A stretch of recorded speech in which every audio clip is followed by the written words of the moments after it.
উপস্থিত পারামরাম 3 নং পারামরামপুর ইউনিয়নের চেয়ারম্যান সেলিম সাহেব।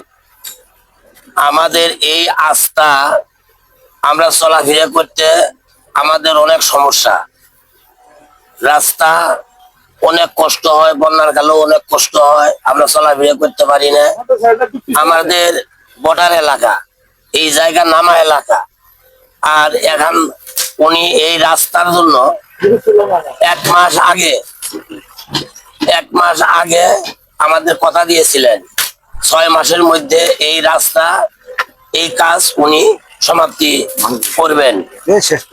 এমনকি আমাদের মহল্লার ভিতরে, গ্রামের ভিতরে একটা ঈদগাহ মাঠ, এই ঈদগাহ মাঠকে ভরাট করার জন্য, কাজ করার জন্য উনি কথা দিয়েছিলেন। মসজিদে মাটি ভরাটের জন্য কথা দিয়েছিলেন।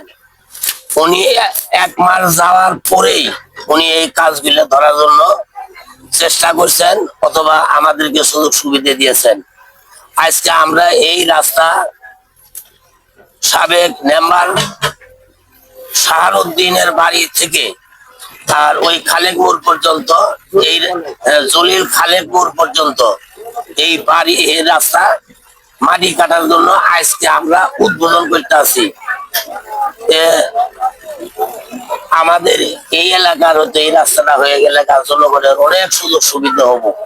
তাই বলে আমি আমার এই চেয়ারম্যানকে হয়তো এই বিষয় নিয়ে অনেক ধন্যবাদ দিই যে ওনার দ্বারা আমাদের এই রাস্তা সম্পূর্ণ করার জন্য সম্ভব হয়েছে। এই বলে আমি আমার কথা শেষ করছি।